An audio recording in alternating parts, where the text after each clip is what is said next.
భారతదేశం అణుశక్తిని అందిపుచ్చుకోగలిగితే అభివృద్ధిలో అంచెలంచెలుగా ఎదుగుతుందని స్వాతంత్ర్యానికి ముందే ఊహించిన గొప్ప శాస్త్రవేత్త డాక్టర్ హోమీ జహంగీర్ బాబా. ఆధునిక భారతదేశపు అణుశక్తి పితామహుడు, విజ్ఞానానికి ఆద్యుడిగా, గొప్ప చిత్రకారుడిగా, ఎందరో యువకుల్ని సైంటిస్టులుగా తీర్చిదిద్దిన మార్గదర్శిగా హోమీ బాబా పేరుగాంచారు. దేశానికి ఎన్నో సేవల్ని అందించిన ఆయన కొందరికే సుపరిచితుడు, మరికొందరికి ఆయన సేవల గురించి తెలియదు. గజం కేవలం 15,500 రూపాయలతో 150 గజాల భూమి కేవలం 23 లక్షలు మాత్రమే. ఆయన వర్ధంతి సందర్భంగా ఈ స్టోరీ చూద్దాం. హోమీ జహంగీర్ బాబా 1909 అక్టోబర్ 30న ముంబైలోని ఒక సంపన్న పార్సీ కుటుంబంలో జన్మించారు. తండ్రి గొప్ప న్యాయవాది, తల్లి గృహిణి. ప్రాథమిక విద్యను ముంబైలో పూర్తి చేసిన హోమీ బాబా మిగిలిన చదువంతా కేంబ్రిడ్జ్ వర్సిటీలోనే సాగింది. కేవలం 15 ఏళ్ల వయసులో సీనియర్ కేంబ్రిడ్జ్ పరీక్షలో ఉత్తీర్ణుడై ఎల్ఫిన్స్టోన్ కాలేజీలో చేరారు. మ్యాథ్స్, ఫిజిక్స్ పట్ల మక్కువతో మెకానికల్ ఇంజనీరింగ్ చదివి ప్రథమ శ్రేణిలో పాస్ అయ్యారు. అక్కడే పాల్ రిక్ మార్గదర్శకత్వంలో మ్యాథ్స్ లో ట్రిపోస్ పూర్తి చేశారు. అప్పుడే ఆయనకు న్యూక్లియర్ ఫిజిక్స్ మీద మక్కువ పెరిగింది. దీంతో రేడియేషన్ ను విడుదల చేసే కణాల మీద పరిశోధన మొదలుపెట్టారు. థియరిటికల్ ఫిజిక్స్ లో PhD కోసం క్యావెండిష్ ల్యాబొరేటరీలో పనిచేశారు బాబా. ఆ సమయంలో ఆయన పబ్లిష్ చేసిన the absorption of cosmic radiation అనే సిద్ధాంత పత్రానికి ఐజాక్ న్యూటన్ స్టూడెంట్షిప్ పొందారు. ఈ పత్రంలో బాబా కాస్మిక్ కిరణాల లక్షణాలను వివరించారు. అనంతరం రాల్ఫ్ హెచ్ ఫౌలర్ అనే గైడ్ సాయంతో థియరిటికల్ ఫిజిక్స్ లో పరిశోధనా పత్రాన్ని సమర్పించి PhD పట్టా పొందారు. అదే సమయంలో ఎలక్ట్రాన్, పాజిట్రాన్ పరిక్షేపణం గురించి పరిశోధన చేశారు. ఈ అంశంలో ఆయన సేవలకు తర్వాత ఎలక్ట్రాన్, పాజిట్రాన్ పరిక్షేపణను బాబా స్కాటరింగ్ అని పిలిచారు.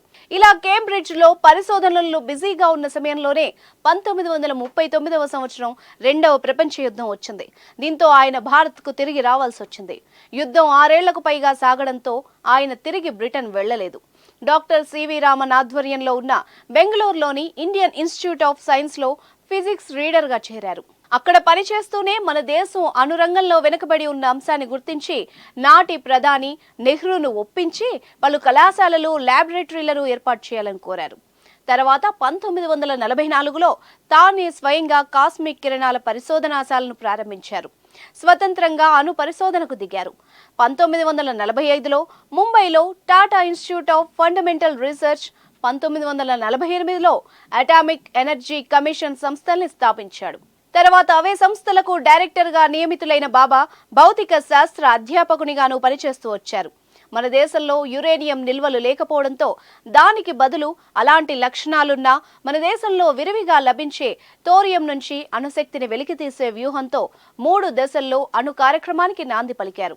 అంతర్జాతీయ అటామిక్ ఎనర్జీ ఫోరంలలో భారత ప్రతినిధిగా 1955లో జెనీవాలో అణుశక్తి యొక్క శాంతియుత ఉపయోగాలపై ఐక్యరాజ్య సమితి సమావేశానికి అధ్యక్షుడిగా వ్యవహరించారు. 1958లో American academy of arts and science కు విదేశీ గౌరవ సభ్యునిగా ఎన్నికయ్యారు. 1966 జనవరి 24న అంతర్జాతీయ అటామిక్ ఎనర్జీ ఏజెన్సీ నిర్వహిస్తున్న సైంటిఫిక్ అడ్వైజరీ కమిటీ సమావేశం కోసం ఆస్ట్రేలియాలోని వియన్నాకు వెళ్తుండగా మౌంట్ బ్లాంక్ సమీపంలో జరిగిన విమాన ప్రమాదంలో బాబా మరణించారు. భారత అణుశక్తి కార్యక్రమాన్ని ఆపేందుకు అమెరికా గూఢాచారి సంస్థ విమాన ప్రమాదానికి పూనుకుందన్న వార్తలు అప్పట్లో పెద్ద ఎత్తున వచ్చాయి. గ్రెగోరీ డగ్లాస్ అనే జర్నలిస్ట్ తాను పరిశీలించిన కన్వర్జేషన్ విత్ ద CRO అనే పుస్తకంలో హోమీ బాబాను హత్య చేయడానికి CIA కారణమని రాశారు. కష్టించి పనిచేసే వారిని బాబా ఇష్టపడేవారు.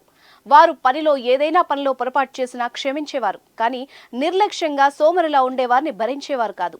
బాబా జీవితాంతం బ్రహ్మచారిగా ఉన్నారు. మనిషి జీవితంలో చావును తప్ప దేన్నైనా నిర్దేశించగలడు అనేవారు.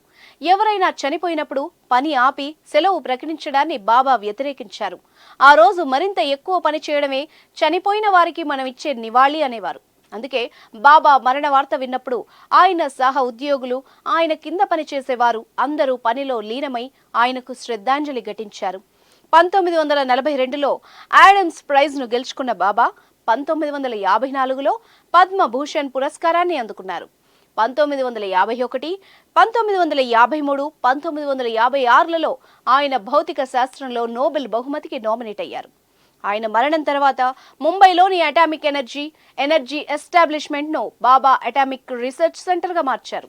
అంతేకాదు ఆయన పేరు మీద ముంబైలో డీమ్డ్ విశ్వవిద్యాలయం, సైన్స్ ఎడ్యుకేషన్ సెంటర్ తదితరాలను ఏర్పాటు చేసి దేశం ఆయన్ను గౌరవించుకుంది. బాబా వంటి కొందరు అసామాన్యుల శ్రమ సాధనల మూలంగానే 6 దశాబ్దాల కాలంలో మన దేశం ఎన్నో రకాలుగా ముందంజ వేయగలిగింది. ఆయన వర్ధంతి సందర్భంగా జాతి గర్వించే ఆ శాస్త్రవేత్తకు ఇదే మా ఘన నివాళి.